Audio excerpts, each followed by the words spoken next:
وكل محدثة بدعة وكل بدعة ضلالة وكل ضلالة في النار. أعوذ بالله السميع العليم من الشيطان الرجيم من همزه ونفخه ونفثه. بسم الله الرحمن الرحيم. يا أيها الذين آمنوا اتقوا الله حق تقاته فلا تموتن إلا وأنتم مسلمون. يا أيها الناس اتقوا ربكم الذي خلقكم من نفس واحدة وخلق منها زوجها وبث منهما رجالا كثيرا ونساء واتقوا الله الذي تساءلون به والأرحام إن الله كان عليكم رقيبا. يا أيها الذين آمنوا اتقوا الله وقولوا قولا سديدا يصلح لكم أعمالكم ويغفر لكم ذنوبكم ومن يطع الله ورسوله فقد فاز فوزا عظيما. اللهم صل على محمد وعلى آل محمد كما صليت على إبراهيم وعلى آل إبراهيم إنك حميد مجيد. اللهم بارك على محمد وعلى آل محمد كما باركت على إبراهيم وعلى آل إبراهيم إنك حميد مجيد. رب اشرح لي صدري ويسر لي أمري واحلل عقدة من لساني يفقهوا قولي رب زدني علما. قال الله تبارك وتعالى في القرآن المجيد والفرقان الحميد: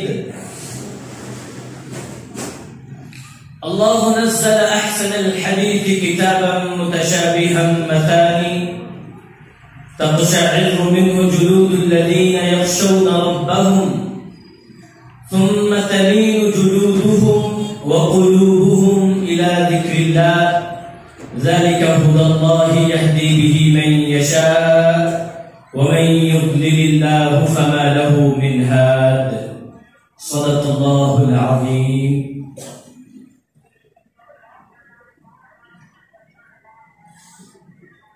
اللہ تعالیٰ نے بہترین کلام نازل کیا اور وہ کلام ایک ایسی کتاب ہے جس کے مضمون آپس میں ملتے جلتے ہیں اور بار بار دہرائے جاتے ہیں اور ان لوگوں کے رونگٹے کھڑے ہو جاتے ہیں جو اپنے رب سے ڈرتے ہیں. ان کے دل میں اپنے مالک کی خشیت ہوتی ہے. پھر ان کی جلدیں اور ان کے دل اللہ کے ذکر کی طرف راغب ہوتے ہوئے نرم ہو جاتے ہیں. یہی اللہ تعالیٰ کی ہدایت ہے جس کی طرف اللہ ہدایت دیتا ہے جس کو چاہتا ہے، اور جس کو وہ گمراہ کر دے تو کون ہے جو اس کو ہدایت دینے والا ہے؟ اللہ تعالیٰ کی بہترین عطاؤں، انعامات، نوازشوں میں سے ایک اس کی نوازش اور ایک اس کا کرم اور ایک اس کی مہربانی، جو سب سے بڑی مہربانی ہے وہ یہ ہے کہ اللہ تعالیٰ نے ہمیں اسلام کی دولت سے مالا مال فرمایا ہے. قرآن مجید لوگوں کی ہدایت کے لیے نازل ہوا ہے، اور جب لوگ اللہ تعالیٰ کی دی گئی ہدایت کو قبول کر لیتے ہیں تو وہ صاحب ایمان قرار پاتے ہیں. اب ہدایت ایک ایسا لفظ ہے جو ہماری پیدائش سے لے کر ہماری وفات تک ہمارے ساتھ چلتا ہے.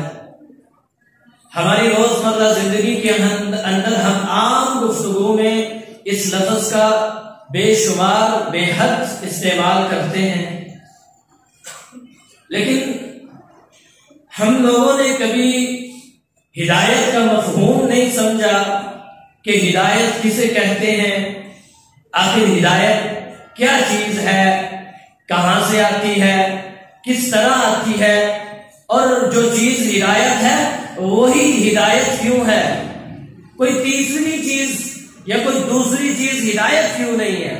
کسی فلسفی کا قول، کسی دانشور کی کوئی بات جو صدیوں سے دانشور چلے آ رہے ہیں اور ان کی ایسی ایسی باتیں کہ ہمارے دل دنگ رہ جاتے ہیں ان کی کلام کو جب ہم سنتے ہیں. کسی امام کا کوئی قول ہمارے لیے ہدایت کیوں نہیں ہے؟ یہ ایسے سوالات ہیں جو ہدایت کے ساتھ متعلق ہیں اور ان کے جواب آج ہمیں معلوم ہونے چاہیے. اور یہ ایسے سوال ہیں جو آج مجھے اور آپ کو درپیش ہیں کہ ہمیں ہدایت کا مفہوم نہیں پتا.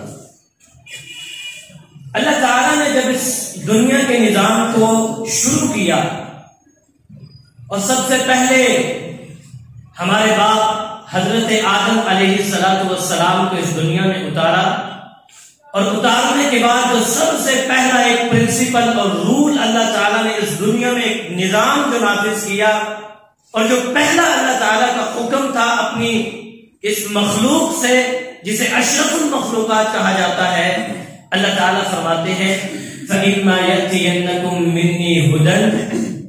آج تمہیں میں زمین پہ اتار رہا ہوں، سارے کے سارے زمین پہ اتر جاؤ، لیکن ایک بات یاد رکھنا، جب بھی تمہارے پاس میری طرف سے کوئی ہدایت آ جائے، فَمَن تَبِعَ هُدَايَ، جو بندہ میری ہدایت کی پیروی کرے گا، فَلَا خَوْفٌ عَلَيْهِمْ وَلَا هُمْ يَحْزَنُونَ، اسے کوئی خوف نہیں ہوگا، اسے کوئی غم نہیں ہوگا.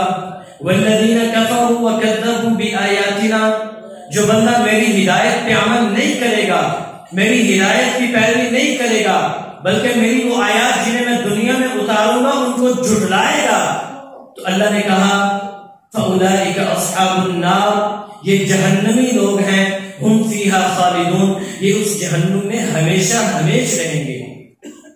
صرف دو راہیں، اللہ نے یہ دو چیزیں انسان کو، یہ دو ٹریک دے دیے.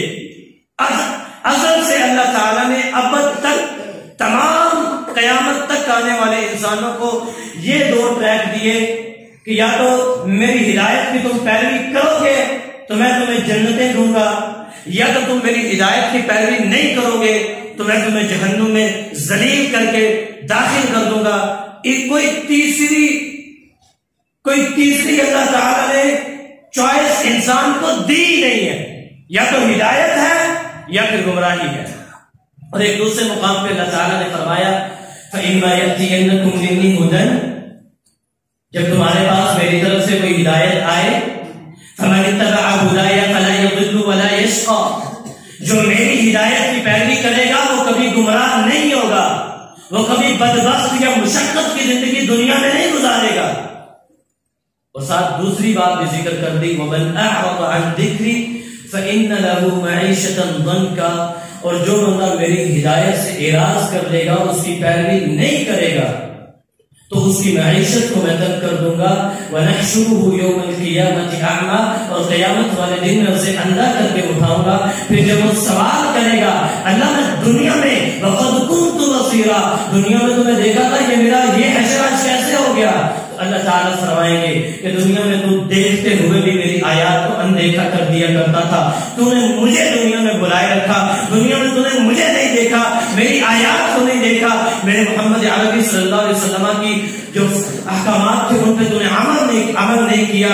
آج میں نے بھی تجھے بلا دیا تو تجھے میں نے آج اپنی روحیت سے دور کر دیا کہ آج تم بھی مجھے نہ دیکھ سکے، آج میں نے تجھے اپنے رحمت سے دور کر دیا. یہ دو چیزیں اللہ تعالیٰ قرآن کریم میں فرماتے ہیں ذالک الکتاب لا ریب فیہ ھدی للمتقین، یہ جو کتاب ایک ایسی کتاب ہے جس میں شک و شبہ کی کوئی گنجائش نہیں ہے، یہ متقین کے لیے ہدایت ہے.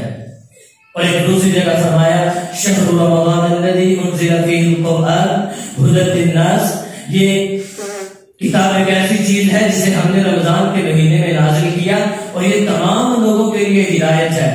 قد جاءکم من اللہ نور وکتاب مبین، تحقیق تمہارے پاس ایک ایسی کتاب اور ایک ایسا نور آ چکا ہے جو واضح ہے. یہدی بہ اللہ من اتبع رضوانہ سبل السلام، اللہ تعالیٰ ان کو جو اس راستے کی خوشنودی، اللہ کی خوشنودی کی چاہتے ہوئے اس راستے کی پیروی کرتے ہیں تو اللہ تعالیٰ انہیں سلامتی کے راستوں کی طرف ہدایت نصیب کر دیتا ہے. اور جو بندے ایسے نہیں کرتے انہیں اللہ تعالیٰ گمراہی میں ڈال دیتا ہے اور تاریکیوں میں ڈال دیتا ہے۔ اور ایک دوسری جگہ فرمایا وَاعْتَصِمُوا بِحَبْلِ اللَّهِ جَمِيعًا وَلَا تَفَرَّقُوا، کہ لوگوں سارے کے سارے اللہ کی رسی کو مضبوطی سے تھام لو اور تفرقے میں مت پڑ جاؤ۔ انسان تفرقے میں تب پڑتا ہے جب وہ کتاب و سنت کو چھوڑ دیتا ہے۔ اللہ کی ہدایت کو جب انسان چھوڑتا ہے تو پھر وہ فرقوں میں بٹ جاتا ہے۔ انسان کی فطرت میں اللہ تعالیٰ نے جذبات اور احساسات رکھے ہیں، جب وہ کسی ایک کی بات کو نہیں سنتا تو اسے اس چیز کی ضرورت ہے کہ وہ کسی اور کی بات کو سنے، اور جب انسان قرآن کریم کی بات کو نہیں مان رہا، احادیث مبارکہ کو نہیں مان رہا، تو اس بات کی ضرورت ہے کہ وہ کسی تیسرے بندے کی بات کو مانے، تو تب انسان فرقوں میں بٹ جاتے ہیں۔ تو امت بھی آج فرقوں میں اس لیے بٹی کہ امت نے کتاب و سنت کو چھوڑ دیا، اور نبی اکرم صلی اللہ علیہ وسلم کے فرامین بھی اس بات کی دلیل اور اس بات کے شاہد ہیں۔ اللہ کے نبی صلی اللہ علیہ وسلم فرماتے ہیں الا ایھا الناس، اے لوگو خبردار میری بات کو سن لو، فانما انا بشر، بے شک میں ایک انسان ہوں، یوشک ان یاتی رسول ربی، قریب ہے کہ میرے پاس موت کا فرشتہ آئے گا، فاجیب، تو میں اس کی دعوت کو قبول کروں گا اور اس دنیا کو چھوڑ جاؤں گا۔ الا خبردار، وانا تارک فیکم ثقلین، میں تم میں دو بہت وزنی چیزیں چھوڑ کے جا رہا ہوں، اولہما کتاب اللہ، ان میں سے پہلی چیز اللہ کی کتاب ہے، اللہ کا قرآن ہے، فیہ الہدی والنور، اس کتاب کے اندر ہدایت ہے، اس کتاب کے اندر روشنی ہے، فخذوا بکتاب اللہ واستمسکوا بہ، اللہ کی کتاب کو مضبوطی سے تھام کے رکھو، واستمسکوا بہ، اور اسی کے ساتھ چمٹے رہو۔ اور ایک دوسری روایت کے اندر یہ الفاظ موجود ہیں الا خبردار وانی تارک فیکم ثقلین، میں تم میں دو بہت وزنی چیزیں چھوڑ کے جا رہا ہوں، احدہما کتاب اللہ، ان میں پہلی اللہ کی کتاب ہے، فخذوا ہوا حبل اللہ، یہ اللہ تعالیٰ کی رسی ہے، اسے مضبوطی سے تھام کے رکھو، من تبعہ کان علی الہدی، جو اس کتاب کی پیروی کرے گا وہ ہدایت پر ہوگا، ومن ترکہ کان علی ضلالہ، جو اس کتاب کی پیروی نہیں کرے گا وہ گمراہی ہوگا، وہ گمراہ ہو جائے گا، اسے ہدایت نہیں پہنچے گی بلکہ وہ بے ہدایتہ ہوگا۔ ثابت یہ ہوا کہ اللہ تعالیٰ کی کتاب قرآن مجید ہی ہمارے لیے ہدایت ہے، کوئی اور چیز ہمارے لیے ہدایت نہیں ہے۔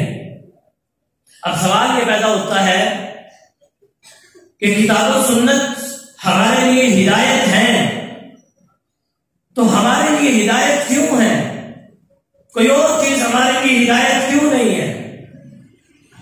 تو اس کے سینکڑوں جوابات اللہ تعالیٰ نے قرآن مجید میں اور نبی اکرم صلی اللہ علیہ وسلم نے اپنے فرامین میں ذکر کیے۔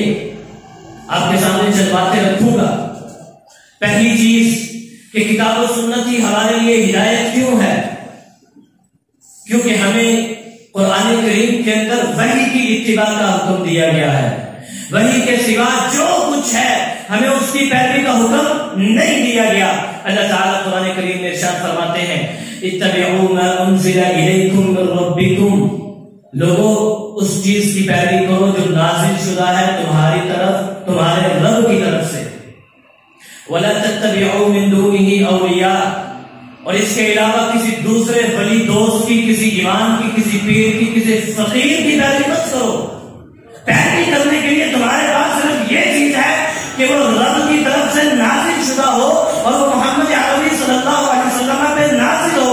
اگر کوئی ایسی چیز ہے جو نازل شدہ نہیں ہے، وہ محمد عربی پہ نازل نہیں ہے، وہ اللہ تعالیٰ کی طرف سے نازل نہیں ہے، اس کی پیروی کا تمہیں حکم نہیں ہے۔ تمہیں حکم صرف اس چیز کا ہے جو نازل شدہ ہے، جو اللہ تعالیٰ کی طرف سے نازل ہے اور جو محمد عربی صلی اللہ علیہ وسلم کی طرف نازل ہے، تمہیں اس کی پیروی کا حکم دیا گیا، اور وہ کتاب اللہ ہے۔ اور ہر صاحب ایمان اس بات کو جانتا ہے کہ جہاں پہ قرآن کریم کی پیروی کا حکم دیا گیا وہاں نبی اکرم صلی اللہ علیہ وسلم کی بات کو بھی ماننے کا حکم دیا گیا۔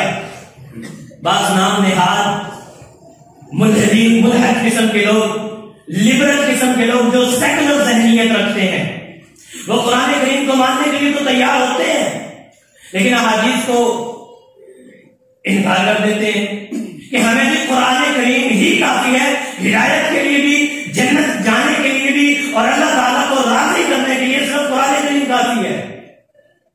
لیکن ایک مثال سے آپ کو اس بات کو سمجھاتا ہوں تاکہ آپ کو یہ بات آسانی سے سمجھ آ جائے اور آپ کے دماغ کے اندر یہ بات بیٹھ جائے کہ کتاب اور سنت یہ دو ایک ہی چیزیں ہیں۔ آپ کتاب کو نہیں سمجھ سکتے اگر آپ سنت کو نہیں مانتے، آپ سنت کو نہیں سمجھ سکتے اگر آپ کتاب کو نہیں مانتے۔ موسیٰ علیہ السلام کے بد مقابل فرعون تھا جو کہا کرتا تھا انا ربکم الاعلی، کہ میں سب سے بڑا رب ہوں۔ اللہ تعالیٰ نے اسے غلط کیا۔ تمام لوگ اس بات کو مانتے ہیں، قرآن کریم میں بھی اس کا ذکر موجود ہے۔ غلط کر لینے کے بعد حضرت موسیٰ علیہ السلام بنی اسرائیل کو لے کے طیر نامی ایک میدان تھا، وہاں پہ چلے گئے تھے۔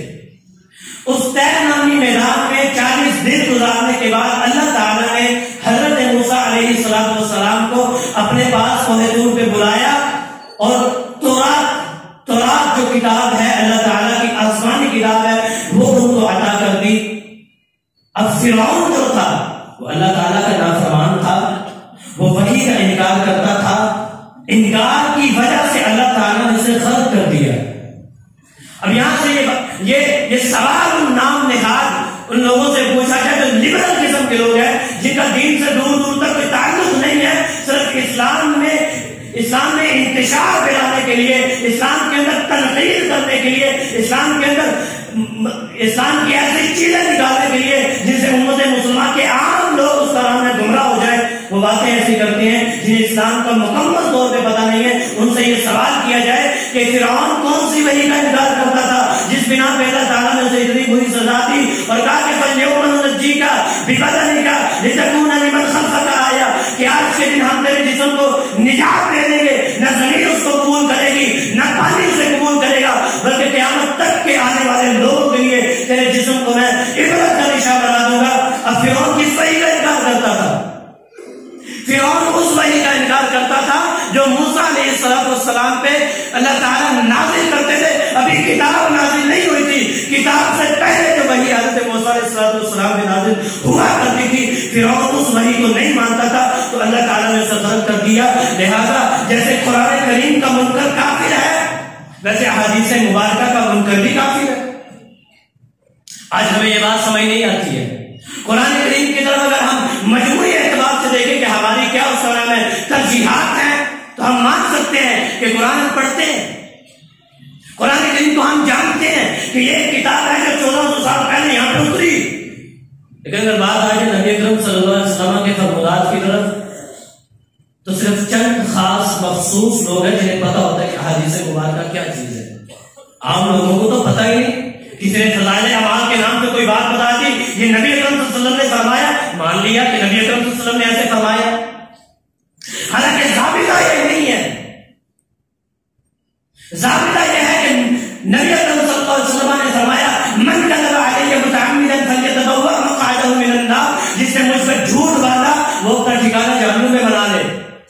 اور محدثین نے اتنی محنتیں کی، اپنی زندگیوں کو صرف کیا، 5000 سے زائد ایسے لوگ موجود ہیں جن کا آپ کو پتا ہے کہ وہ کب پیدا ہوئے، کب فوت ہوئے، وہ کیا کھاتے تھے، وہ کیا پہنتے تھے، ان کی عام گفتگو کیسی تھی، ان کی مجمع کے اندر گفتگو کیسی تھی، ہر چیز کا حساب محدثین نے اپنی کتابوں کے اندر نقل کیا۔ اور احادیث کا ایک مجموعہ ہمارے سامنے آج موجود ہے۔ سوشل میڈیا کا دور ہے، ہمیں آج اس بات کی بالکل بھی دقت نہیں ہوتی کہ ہم کسی بات کو یہ کہہ سکیں کہ ہمیں پتہ نہیں ہے کہ حدیث کس کی حدیث ہے۔ آج ہمارے پاس صحیح احادیث کا، حسن درجے کے احادیث کا مجموعہ موجود ہے۔ لہذا یہ دونوں چیزیں وہی ہیں، کتاب بھی وہی ہے اور سنت بھی وہی ہے۔ اور دوسری چیز کہ کتاب و سنت کی پیروی ہی کیوں، کسی تیسری چیز کی پیروی کیوں؟ کیونکہ نبی اکرم صلی اللہ علیہ وسلم ہمیں کتاب و سنت کا حکم دیا کرتے تھے۔ اللہ کے نبی صلی اللہ علیہ وسلم نے فرمایا خطبہ حجت الوداع کے موقع پر، فَاعْقِلُوا أَيُّهَا النَّاسُ قَوْلِي، لوگوں میری بات کو دھیان سے سننا، وَإِنِّي تَارِكٌ فِيكُمْ ثَقَلَيْنِ، میں تمہیں 2 چیزیں چھوڑ کے جا رہا ہوں، ان دونوں کو جب تک تم تھام کے رکھو گے تم زندگی بھر گمراہ نہیں ہوگے۔ اور ایک اور روایت کے اندر اللہ کے نبی صلی اللہ علیہ وسلم فرماتے ہیں ان هذا القرآن طرف ان هذا القرآن سبب، یہ قرآن ایک رسی ہے، مضبوط رسی، طرفه بید اللہ وطرفه بایدیکم، اس کا ایک سرا اللہ کے ہاتھ میں ہے اور ایک سرا تمہارے ہاتھوں میں اللہ تعالیٰ نے دیا، ہم نے کبھی وہ سرا پکڑے نہیں، ایک سرا اللہ کے ہاتھ میں اور ایک سرا تمہارے ہاتھ میں اللہ تعالیٰ نے دیا، وَاسْتَمْسِكُوا بِهِ، اس کو تھام کے رکھو، مضبوطی سے پکڑ کے رکھو، فَإِنَّكُمْ لَن تَهْلِكُوا وَلَن تُضِلُّوا بَعْدَهُ أَبَدًا، اگر تم اس سرا کو تھام کے رکھو گے، اس کو مضبوطی سے پکڑ کے رکھو گے، تم ساری زندگی نہ تو ہلاکت کی طرف جاؤ گے نہ گمراہی کی طرف جاؤ گے۔ نبی اکرم صلی اللہ علیہ وسلم نے فرمایا دو چیزیں میں تمہیں دو چیزیں چھوڑ کے جا رہا ہوں، لن تضلوا ما تمسكتم به كتاب الله وسنة رسوله، اگر تم ان کو تھامے رکھو گے تو ساری زندگی گمراہ نہیں ہوگے۔ کتاب اللہ و سنت رسول، اللہ کی کتاب ہے اور اللہ کے نبی صلی اللہ علیہ وسلم کی سنت ہے۔ نبی اکرم صلی اللہ علیہ وسلم اپنے خطبات کے اندر اسی چیز کا حکم دیا کرتے تھے۔ تیسری چیز کہ کتاب و سنت کی پیروی کیوں ضروری ہے؟ نبی اکرم صلی اللہ علیہ وسلم نے ایک جماعت کا ذکر کیا جسے نبی اکرم صلی اللہ علیہ وسلم نے اپنی احادیث میں ناجیتن کہا کہ یہ ایسی جماعت ہوگی جو قیامت تک ہدایت پہ رہے گی اور یہ نجات پانے والی جماعت ہوگی۔ اب صحابہ اکرام نے پوچھ لیا کہ اللہ کے نبی کیا منہج ہوگا اس کا، اور ایک دوسری روایت کے اندر نبی اکرم صلی اللہ علیہ وسلم نے فرمایا یہودیوں کے 71 فرقے بنے، عیسائیوں کے 72 فرقے بنے، مسلمان میری امت کے 73 گروہ ہوں گے، ان میں صرف ایک ہوگا جو جنت میں داخل ہوگا۔ اب صحابہ کرام نے پوچھ لیا کہ اللہ کے نبی صلی اللہ علیہ وسلم وہ ایک گروہ کون سا ہے؟ نام پوچھتے پھر تو اختلافات تھے، مسائل تھے کہ کون ہے، اور نبی اکرم صلی اللہ علیہ وسلم نے ضابطہ مقرر کیا، کسی کا نام نہیں لیا کہ وہ فلاں ہے، وہ فلاں ہے، وہ شافعی کی پیروی کرنے والا ہے، وہ حنفی ہے، کسی کا نام نہیں لیا، ایک ضابطہ اور ایک معیار مقرر کر دیا ہدایت کا کہ وہ ایک گروہ کون سا ہوگا جو جنت میں جائے گا۔ فرمایا ما انا علیہ واصحابی، جس پر آج میں ہوں اور میرے صحابہ ہیں، جو میرے اور میرے صحابہ کے طریقے پہ اپنی زندگی کو گزارے گا وہ ایک گروہ واحد ہوگا جو جنت میں جائے گا، اس کے سوا باقی 72 جو ہیں وہ جہنم میں جائیں گے۔ اب دیکھیے آپ شاہ ولی اللہ رحمہ اللہ تعالی لکھتے ہیں کہ 400 سال تک نبی اکرم صلی اللہ علیہ وسلم کی وفات کے 400 سال تک لوگ گمراہی کا شکار نہیں ہوئے، وہ اپنے مسائل کو قرآن سے سمجھا کرتے تھے یا حدیث مبارکہ سے سمجھا کرتے تھے، تیسری کوئی چیز نہیں تھی جس سے وہ اپنے مسائل کو سمجھا کرتے تھے، صرف قرآن یا سنت۔ اگر کوئی صحابی یا بڑے سے بڑا کوئی خلیفہ بھی اپنا کوئی قول پیش کر دیتا لیکن اسے بتا دیا جاتا کہ نبی اکرم صلی اللہ علیہ وسلم کا یہ قول ہے تو وہ اپنی بات سے رجوع کر دیا کرتا تھا۔ لیکن آج کا انسان میرے امام کا قول میں کیسے رجوع کر سکتا ہوں، میرا امام غلط نہیں ہو سکتا، آج کا انسان یہ کہتا ہے۔ اور جن اماموں کی آج ہم تقلید کیے ہوئے ہیں، امام ابو حنیفہ رحمہ اللہ تعالی کہا کرتے تھے لا يحل لأحد أن يأخذ بقولنا ما لم يعلم من أين أخذنا، کہ کسی بندے کے لیے حلال ہے ہی نہیں ہے کہ وہ میرا قول دے اس وقت تک جب تک کوئی جان ہی نہ لے کہ میں نے وہ قول کہاں سے لیا۔ اور ایک اور جب ہم ایک اور قول ملتا ہے وہ کہتے ہیں حرام علی من لم يعرف دلیلی ان یفتی بکلامی، کہ اس شخص پہ حرام ہے جو میری دلیل کو نہیں جانتا کہ امام ابو حنیفہ نے یہ بات کہاں سے اخذ کی اور میری کلام سے وہ فتویٰ دیتا ہے۔ فإننا بشر، ہم تو انسان ہیں، نقول القول اليوم ونرجع عنه غدا، ہم آج کوئی بات کہتے ہیں کل کو اس سے پھر بھی سکتے ہیں۔ اور باقی تینوں ائمہ، امام مالک ہو، امام شافعی ہو، امام احمد بن حنبل ہو، ان کی کلام سے یہ بات ثابت ہوتی ہے۔ وہ یہ کہا کرتے تھے کہ اگر تم نبی اکرم صلی اللہ علیہ وسلم کی بات کے مخالف ہماری بات کو پالو تو ہماری بات کو دیوار پہ دیوارو، نبی اکرم صلی اللہ علیہ وسلم کی بات پہ عمل کرو۔ اور امام احمد بن حنبل یہ کہا کرتے تھے لا تقلدنی، میری تقلید مت کیا کرو، ولا تقلد مالکا، امام مالک کی تقلید بھی مت کرو، ولا الشافعیہ، امام شافعی کی تقلید بھی مت کرو، ولا الاوزاعیہ، ایک اوزاعی کی بات کو بھی مت مانو، ولا الثوریہ، اور ثوری کی بھی تقلید مت کرو. وخذ من حیث اخذوا، تم دین کو وہاں سے سیکھو جہاں سے انہوں نے سیکھا.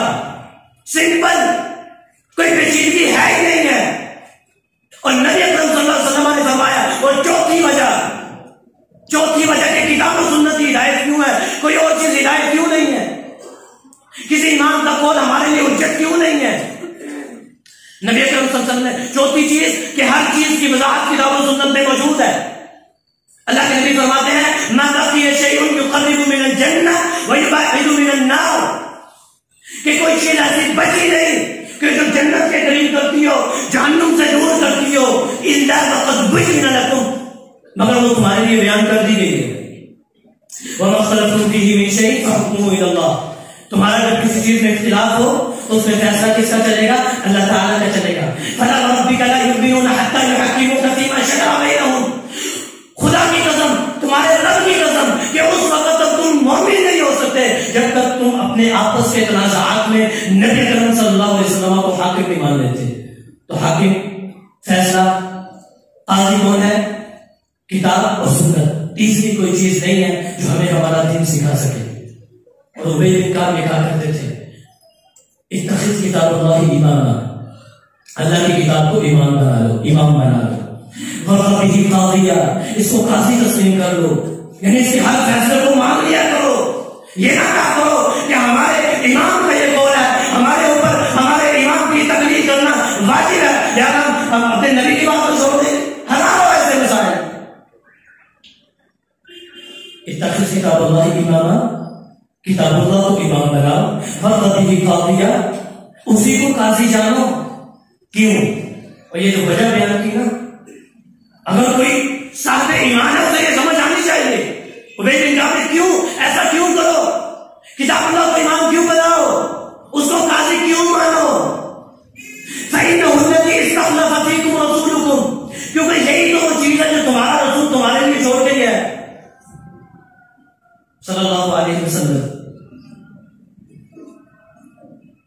آج امت تو بٹکی ہوئی ہے، بدیاں پھیلی جا رہی ہیں، محبت کے دعوے، محبت کی آڑ کے اندر سب کچھ ہو رہا ہے، بدیاں بھی پھیلتی جا رہی ہیں، اسلام بدنام بھی ہوتا جا رہا ہے، عوامی کا مذاق اڑایا جاتا جا رہا ہے. نواہی اللہ نے کہا جن سے یہ کام دنیا میں نہیں ہونے چاہیے ان کی دھجیاں اڑائی جا رہی ہیں، اور ہم دعوے دار ہیں اللہ کے نبی صلی اللہ علیہ وسلم کے محبت کے. یتیمانہ محبت ہے. یہ تاریخ سے اس سے پہلے اتنی یتیمانہ محبت کبھی دیکھی نہیں.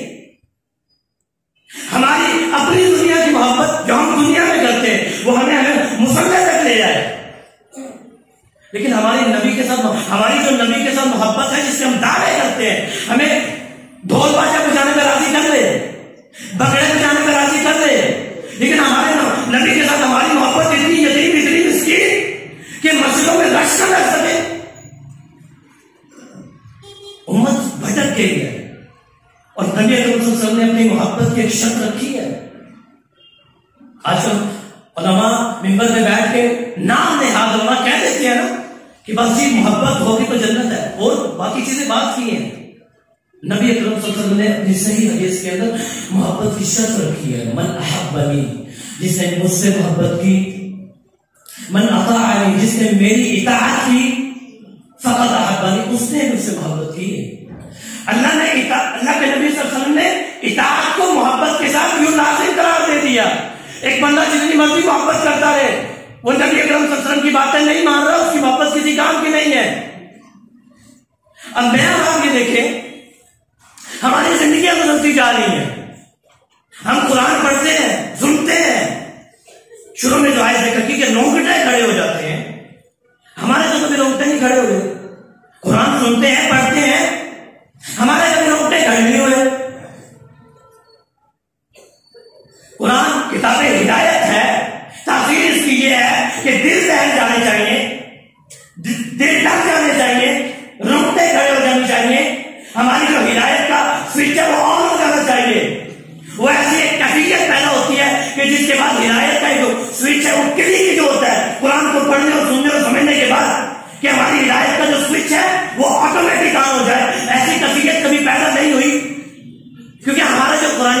کا تعلق ہے، اول تو ہم پڑھتے نہیں ہیں، پڑھتے تو سمجھتے نہیں ہیں، سمجھتے تو ہمارے کبھی روٹے کھڑے ہوئے تو ہدایت کہاں سے آئے؟ اللہ تعالیٰ نے یہاں پہ ایک شرط رکھی ہے شروع آیت میں نے جو تلاوت کی کہ روٹے کھڑے ہو جاتے ہیں تقشعر منه جلود الذین یخشون ربهم، کہ ہر کسی کے روٹے کھڑے نہیں ہوتے، صرف ان لوگوں کے روٹے کھڑے ہو جاتے ہیں جن کے دل کے اندر ان کے مالک کی خشیت ہوتی ہے۔ خشیت کو عام الفاظ میں وقت بہت کم ہے، اس طرح سمجھیے جو آج سے 50 سال یا 100 سال پیچھے بعض وہ لوگ جو 50-60 سال کی عمر والے بیٹھے ہیں، ان کے دل کے اندر جو اپنے والد کا ایک ادب و احترام ہوتا تھا، یہ خشیت اس عظمت کے ساتھ منسلک ہے، یہ خوف کے معنی میں نہیں ہے۔ آج کے اولاد کو تو اپنے والد کا وہ خوف وہ ادب و جلال نہیں پتا، پہلے لوگوں کو پتا ہے۔ ہم کتاب و سنت سے دور ہوئے تو یہ جو ٹرانسفارمیشن ہوئی ہمارے اندر، یہ بھی اس سے بھی ہم معلوم ہے۔ آج سے تو رونگٹے ان لوگوں کے کھڑے ہوتے ہیں جو جن کے دلوں میں مالک کی خشیت ہوتی ہے۔ میں اور آپ آج تک قرآن کریم کو ایسے پڑھ ہی نہیں سکے، ہمارے اندر کے وہ کیفیت پیدا ہو جائے کہ یہ مالک الملک کا کلام ہے، یہ شہنشاہوں کے شہنشاہ کا کلام ہے۔ پھر یہ ہدایت ہے تو ہدایت کیسے آئے جب ہمارے کبھی رونگٹے نہیں کھڑے ہوئے؟ ذالک الکتاب لا ریب فیہ ھدی للمتقین، یہ کتاب ہدایت ہے، متقین کے لیے ہدایت ہے، ھدی للناس، یہ لوگوں کے لیے بھی ہدایت ہے۔ کوئی یہاں مطلب کوئی بات کہے تو اس کی ویلیو اور ہوتی ہے، یہاں کا تھانے دار کہے تو اس کی ویلیو اور ہوتی ہے، یہاں کا ڈی ایس پی یا ڈی پی او آ جائے تو اس کی ویلیو اور ہوتی ہے، وزیر اعظم کوئی بات کہے تو اس کی ویلیو اور ہوتی ہے، کسی اسٹیٹ کا کسی سپر پاور کا پریزیڈنٹ کوئی بات کہے تو اس کی ویلیو اور ہوتی ہے۔ یعنی جیسے جیسے صاحب کلام بدلتا ہے اس کی کلام کی تاثیر کی کیفیت کیا ہو جاتی ہے، بدل جاتی ہے۔ ہم کبھی قرآن کریم کو ایسے دل میں اس کیفیت کے ساتھ کبھی پڑھ نہیں سکے کہ یہ کس کا کلام ہے، تو ہدایت ہم سے کوسوں دور ہے۔